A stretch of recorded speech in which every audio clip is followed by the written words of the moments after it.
Hello and welcome to DTV, your source for news and information about the Knox County Democratic Party. I'm Michael Davis, and I'll be your host for today's program with the Democratic candidates for the U.S. House of Representatives, District 2, both of whom will be on the ballot on the upcoming primary election on Thursday, August 2nd. We have here with us today our guests, Renee Hoyos, former director of the Tennessee Clean Water Network, and Dr. Joshua Williams, clinical psychologist and former hospital administrator. Renee, Joshua, thank you for being here with us today, and welcome to DTV. Thank you for having us. Great to be here. All right, so first off, both of you, tell us a little bit about the second district, the second congressional district, and what's its area, what are the distinguishing features of the people and its area. Renee? Sure. Well, it consists of Knox County, Blount County, Loudoun, and then upwards to about 3/4 of Jefferson, all of Granger, all of Claiborne, and then a sliver of Jellicoe. So it goes from being highly urban to being quite rural. As we go north, you have more agriculture, certainly a lot of cattle farming. Right. And then in Granger, it's tomato country. Yeah. But it's a really beautiful district, and I've really enjoyed all my time in the counties. Yeah. Can't disagree with you on that part. Joshua? I know the second district through my 30 years of practice here and treating people in hospitals and in my office who come from all over the district. And so I've met people of great affluence and people who have been struggling just to get by from day to day. And the demographics are very vast. We have pockets of great wealth and pockets of Appalachian poverty with opiate problems across the board. So it's a very needy and prosperous district to work in. Okay. All right. So tell us a little bit about your respective backgrounds and the work that you've done in your life. You've never sought to hold, neither one of you have ever sought to hold public office before, correct? That's correct. So tell us what has drawn you to seek a congressional office on your first run for being a public servant. Joshua? Well, my career has been mixed across the years. I started off actually as a high school teacher in an inner city. I then came to the University of Tennessee to become a psychologist and have been practicing here for 30 years. I've also been engaged in civic activities, helped start the Tennessee Voices for Children with Tipper Gore, served on the board of the Tennessee Justice Center until fairly recently. And my patients who fear bankruptcy and loss of all their possessions when they're getting help in the hospital have been a large impetus for my seeking this position. I've been asked why I didn't seek another office such as a mayor's office, a county mayor's office, what have you. And while I have great respect for the people that hold those positions, I think that my skill set as a administrator at Children's Hospital, as a clinician in the community, as a civic activist is more attuned to policy and knowing how policies affect people across the board as well. Okay. And Renee, same question. Yeah, thank you. Well, I've been working in public policy for 17 years. 14 of those years, I was the executive director of the Tennessee Clean Water Network, a statewide environmental advocacy organization that works to protect water quality. So I have worked on legislation both at the state level and the federal level. I've taken a bill from an idea to final passage. So I think those things, how government works, how rules and regulations work, make me qualified to do this position. I have a science degree. I have a master's in agriculture and management. I have a science degree in avian science, which is birds, not airplanes. Right. So I've got a lot of science experience. I have a lot of experience in legislature, and I think these are skills you want to have because that's what the job is. The job is a policy job, and that's what we're applying for. Okay. All right. Thank you both. What are you hearing from some of the people in the second district that they want to see their elected representatives do? Renee? Primarily it's healthcare. Okay. People have, that's the one big thing that comes up. I have done going on 75 house parties, and at every house party, people ask me, what is it that you're going to do about healthcare? So healthcare comes in as number one, and then it becomes cyclical depending on what current issues are in play. So after Parkland, people were really interested in gun violence and how to stop that. Right now, immigration is a question that I'm getting a lot. What is my position on immigration? I worked at the Immigrant Legal Resource Center prior to working in the environment, so I've got some skills in immigration policy as well. So those kinds of things ebb and flow. People are concerned about the wage, the minimum wage here. It's quite low. It's the federal minimum wage, and the state's not going to raise it until the feds do. Environment, everybody wants clean air and clean water, and education. Folks are worried about Betsy DeVos and her influence on public education. Okay. Joshua. Well, as the only healthcare provider running for this seat at this time, I'm intimately aware of the challenges the constituents face with healthcare, and it is across the nation. Polling is the #1 concern people have, and the need for affordable, high quality, fully accessible healthcare overrides almost everything else.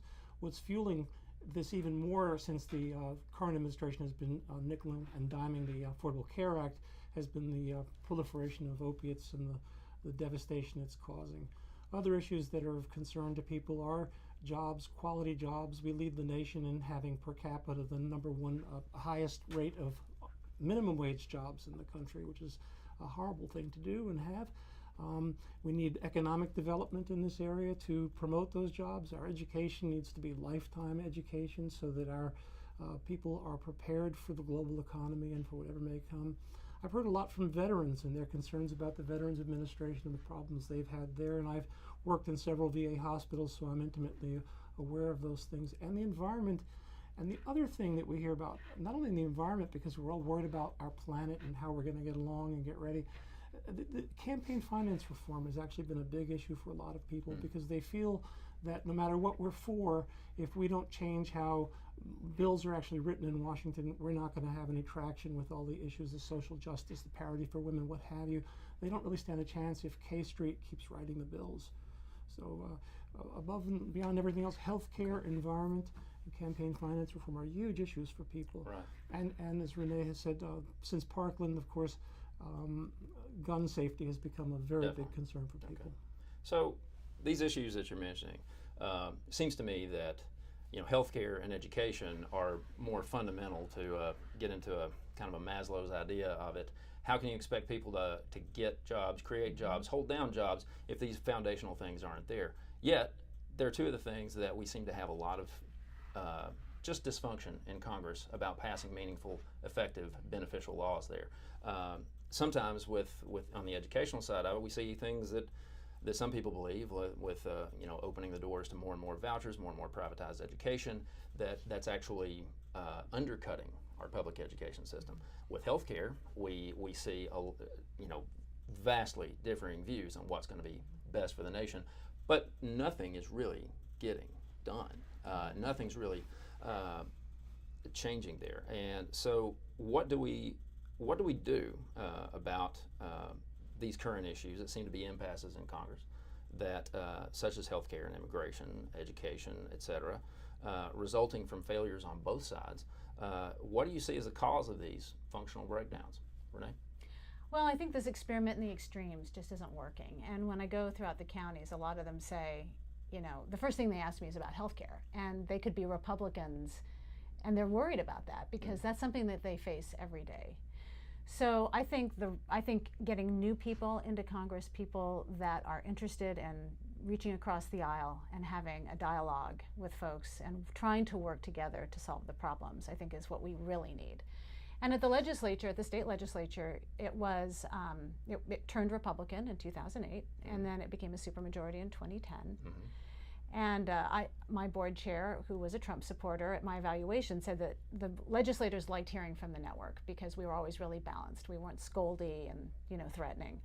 And I've really improved on those skills over the years to try to reach out to folks because we all really want the same thing. We all want affordable health care. We all want our children to have a good education. We all want clean air and clean water. Those are the things that we want, and I think if we can connect on that level instead of connecting on a partisan or a biased level, I think we get more and better work done. Okay. How do you find ways to not fall into that same pattern yourself? Well, I always try to bring the conversation back to this is what we want, right?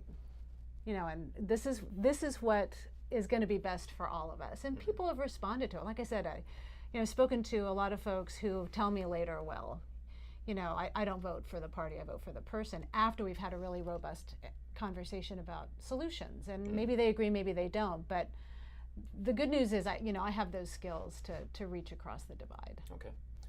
Joshua, same question for you. Michael, you used a very key word, which is privatization.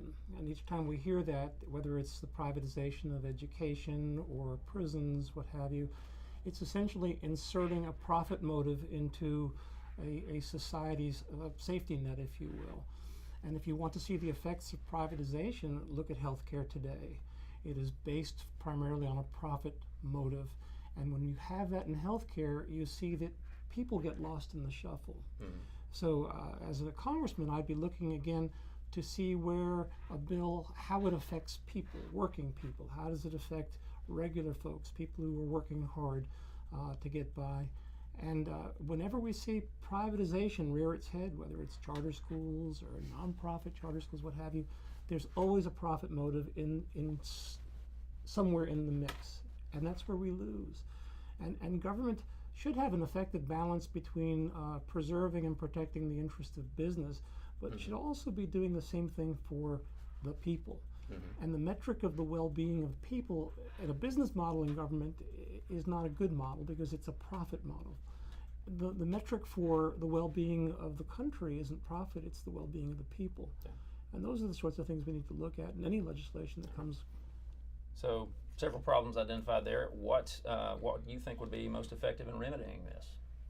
Well, as I said, Citizens United is the gorilla in the room because it essentially says that corporations have the same First Amendment rights as everyone else, when in fact what that has done is open a floodgate of finances backing candidates that will carry their legislation. And we have people in Congress and in the Senate who are working for their donors and not for the people. And absent really looking to reverse Citizens United, we're going to have a real uphill climb to do this. When you're in elected office, you do get the bully pulpit. You can put light on these things and bring the people to the polls, hopefully, over time.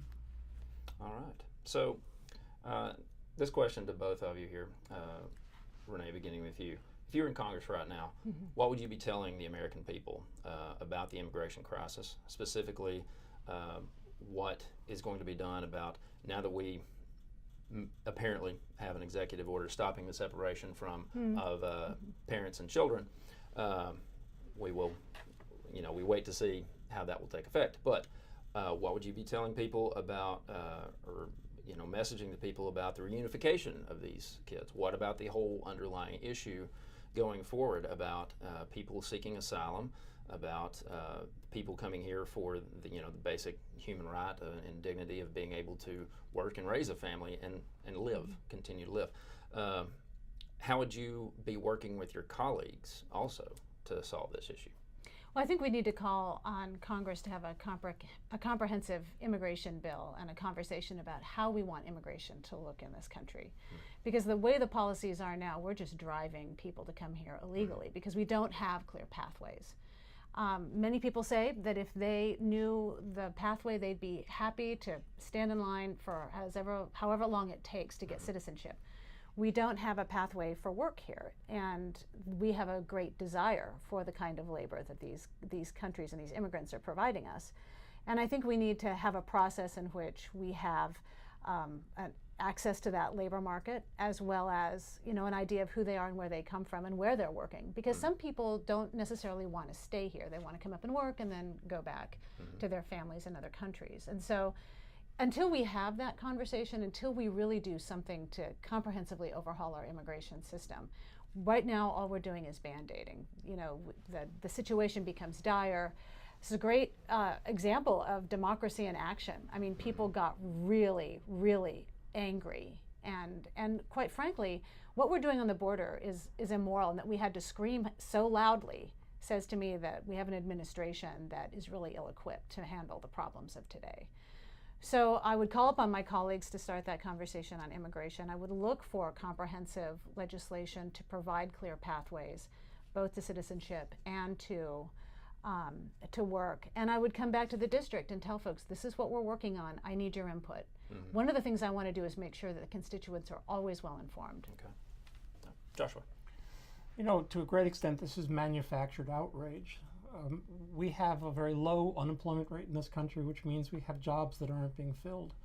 And people in agriculture and in industry have used some of these workers for years, some legally, some illegally, and they've been a major part of our economy.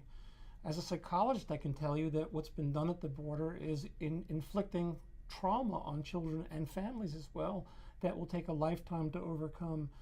This is an example of policy, for whatever its intention, had horrific outcomes. It's barbaric what we've done to these children, and we're not repatriating or reuniting these children that have already been separated. That it's not going retroactively. So we're going to continue to have state-sanctioned child abuse as long as that remains unremedied. In Congress, one of the things that's missing in Congress right now is something that psychologists are pretty good at, and that's listening. And when you have a manufactured outrage, one of the best ways to deal with it is to try to listen to people and find out what is the core of their fear, the core of their rage. Right. And that's true with the constituents as well. You'll find that when you listen to people more effectively, they're more equipped to listen to you as well, and then you have a better exchange of ideas. And there's no consensus coming out of Washington. Within each party, there's very little consensus. So we really do need to have a whole new crop of folks who are more prepared to listen and maybe less invested in a lifetime of employment in office, and have some integrity in the mix, and willing to make hard decisions and come home to the constituents and explain the situation as best they can, listen to the constituents' concerns, and move forward. Okay. One of the things with this that I keep missing in this whole debate about immigration, particularly among asylum seekers, is what can the United States do to assist the need in these countries where that people are fleeing? It's not it's a clear choice for them. It's either stay at home and die, or leave and take a chance at maybe getting to live. That's an easy choice for most any human being. Yet the problems still remain, and I'm not, and this may be an unpopular idea, but these are, these Central American countries. It's not so much Mexico that this is happening, but Guatemala, El Salvador, Honduras. We see these issues there, but what are we doing? And in some ways, even to clean up some of the messes that the United States has made there. Why isn't this part of the equation? I think it's an excellent point. We have a habit of trying to solve things militarily, and you never hear of us dropping parachuting teachers, bags of rice, books, and clean water into third world countries. Except maybe Berlin strategically for a little while. That's correct. And so here again, what you're describing is a long-range vision, a kind of a Marshall Plan, if you will, for Central and Latin America. These are our neighbors, our brothers and sisters, and if we were a more enlightened people and had a little more patience with this, we would be doing exactly what you're talking about. Instead of buying more weapons for our army, we might be beefing up the Peace Corps. We might be looking to address the social concerns of those nations, because they are our neighbors, and if we don't look out for them, we have the consequence of this migration of people who are economic refugees, political refugees, and refugees from violence. And so we're doing nothing to help them with their social problems. In fact, our history is of disrupting democratically elected governments in Latin America, and we're paying for it even now. In fact, we've done that globally for many years. And for some reason, when we make these mistakes, we just double down on them. We don't really learn very well from our mistakes. But if we could develop more patience in a lot of things, not just internationally, but locally and nationally, we might spend $1 today to save $150 in 10 years across the board. Okay. Renee? Well, I used to say that world peace would solve our immigration problem, because when I did a lot of asylum work, people would say, I don't want to leave my village, but I had to come here. And I was doing immigration work in the Reagan administration, back when Republicans saw a pathway to citizenship as part of the answer. So, something like a border wall is really not getting at root causes. There's economic and political unrest in Central and South America, and it's been there for decades, and it's just growing worse. And we need to stop our Cold War practice of deposing people and setting up these governments and then abandoning these governments, and then we leave this vacuum of terror. And we've done it around the world. And it's not just Central and South America that folks are coming from, fleeing this kind of persecution. It's Syria, it's the Middle East. We need to work with our NATO allies, and we need to have a comprehensive plan for these countries that includes, an economic plan and a political plan, so that we can come into these countries and and make things whole again. We're not doing that. We're going in, bombing, and then we leave. So that's one thing. The border wall is a terrible idea. It's just not even putting a Band-Aid on it. It's not going to solve anything. It's just going to be expensive for us, and it's not going to work. We were promised an infrastructure plan, a big, beautiful infrastructure plan. When are we going to get that? I'm waiting too. Yeah. I think we all are. So, changing a little bit back to domestic laws, domestic issues here, particularly with the judiciary. One of the worst actions that I've ever seen from Congress, in my opinion, was the refusal to hold a vote for the appointment of Supreme Court Justice nominee Merrick Garland following the death of Antonin Scalia. Congress neglected its duties there. It defied the spirit of the law and used the absence of timeline definitions within the law to leave a seat on the bench vacant for over a year and secure a partisan political victory in doing so. What's your take on this kind of issue? What sort of law would you like to see enacted to address this in the future? Renee? Well, that's a great question. It was disappointing to watch this happen because, you know, if it had been the flip side, I think the response would have been different if the Democrats had been holding it up. So I've always been curious as to if there's an alternate universe in there. I'd like to be there for a day to see that happen. But go ahead. Yeah, but you know, we all know.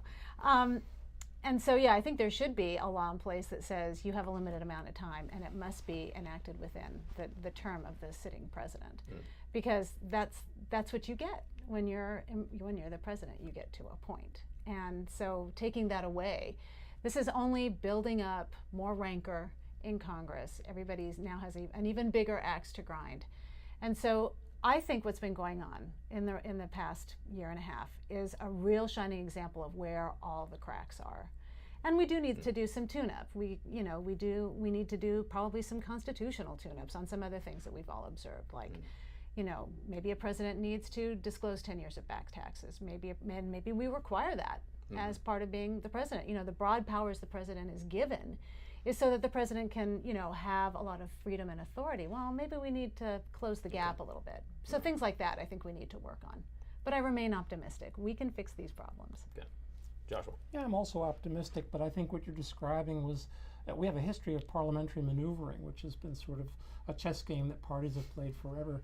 But this was out and out legislative mischief that was enacted here, and it is a president's prerogative to nominate someone, and then they can do their hearing and vote accordingly.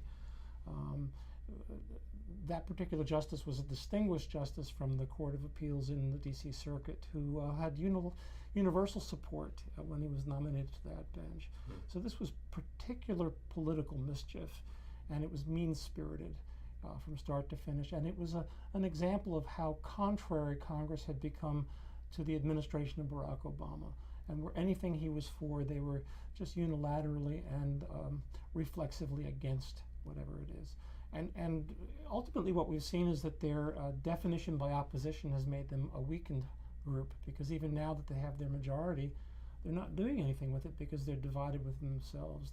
They had no central core and no central sense of purpose except for running against Barack Obama, who was a constitutional scholar and was doing very due diligence in nominating that particular justice. Okay. All right. Well, we've just got a few minutes left, so I'd like to ask y'all, what are some of the things that you're currently doing in your campaign, and how can voters who want to help get in touch with you and contribute? Renee? We'll start with Joshua on that one. Well, you can certainly check out our website at www.joshuawilliamsforcongress.com, and there's a link there to our Twitter and to our Facebook and to ActBlue, where you can give a welcome donation. We have a large number of small donors, and some people who are better equipped have given more. You can also track our events that way. We continue to have house parties, events. We've been fortunate to have the League of Women Voters giving us forums to discuss our positions with some of the people from other parties and independents. And I expect as the primary season heats up even more, you'll be seeing us more and more in that respect. Okay. Thank you. I also have a website, hoyosforcongress.com. We're available on Facebook and Twitter and Instagram. And I encourage folks to go ahead and like our pages, because we need as much support that way as possible. You can donate on ActBlue and from my website, so there's a number of ways to give. And house parties are great. Like I said, I've done about 75 of them, and they're a really good way for me to get in front of people for a concerted amount of time. Because when you do canvassing, you've got to get to the next house. So house parties work really well. And we're getting, between 10 and 20 people per house party. So it's a great way to meet people en masse and spend time answering their questions. We're canvassing, we're phone banking. We are out all the time. We've got events on the webpage. So we're trying really hard to get out and let everybody know that we're an active campaign on the issues and in the community. Okay. All right. Well, we want to thank both of y'all for being here with us today. I think this has been a great discussion, very informative, I'm sure, for our viewers. In just the few minutes we have left, I'd like to ask both of you to give some parting words to our viewers and the voters about anything else that you'd like them to know, but particularly what sets you apart from other candidates in this race, both in this primary, and granted that's the two of y'all, but also down the road, it's going to be one of you. How are you going to fare in that general election against a GOP candidate that's probably going to be better funded, possibly very well known? What would you like the voters to know? Well, first of all, I have a professional campaign. My campaign manager was himself a congressional candidate, and he was the Democratic nominee in the 3rd District in 2000. So he knows what it's like to do a general campaign. We have a plan for going forward, and I believe that I am the candidate that can win in November. Like I said, we have a plan. We've got campaign staff scattered throughout the district. So I am ready. I've been off work now since January, so I've been working at this full time, and nobody works harder than me. So you're going to see me out there a lot. I'm solid on the issues. I've been consistent since I started. So we're really looking forward to taking them on in the November election. Okay. And Joshua? I think I'm a unique candidate in that I have a history as a teacher, an educator, a college professor, a hospital administrator, and a clinical psychologist. And I haven't given up on my patients even now. I continue to make rounds and see my patients. And they're a large reason why I'm running. I think that my openness and accessibility to people is very compelling to them. I'm able to speak to all sorts of people and I've been doing it for over 30 years. There's clearly a path to victory for my run. And I feel very equipped to deal with either of the two Republican front runners. In fact, I don't know which one I'd prefer to run against. But we're looking forward to the contest and also having a lot of success going door to door, talking to folks. The response is uniformly positive, and we're getting a lot of good buzz for this campaign, and we're looking forward to seeing it to the end. Okay. Well, the primary is Thursday, August 2nd. Yeah. I'd like to remind all of our viewers that early voting starts on July 13th and runs through the 28th. And we have Saturday voting in Knox County now, so you can go to the polls for the early voting locations. I believe the early voting location hours are 11 to 5 and 10 to 6 on the weekdays, if I'm not mistaken there. So definitely encourage you to go and vote early. Also, vote in the Democratic primary. It is one of the most important ways that we show support for Democratic candidates in the future, by people taking that stand to show that they support candidates enough to vote in that particular primary. So we definitely want to encourage everybody to do that. So keep in mind those dates. The election date is Thursday, August 2nd. A Thursday, not a Tuesday. I know that's a difference this year too. Early voting begins on July 13th. And as always, thank you for watching DTV. I'm Michael Davis, and we'll see you next time.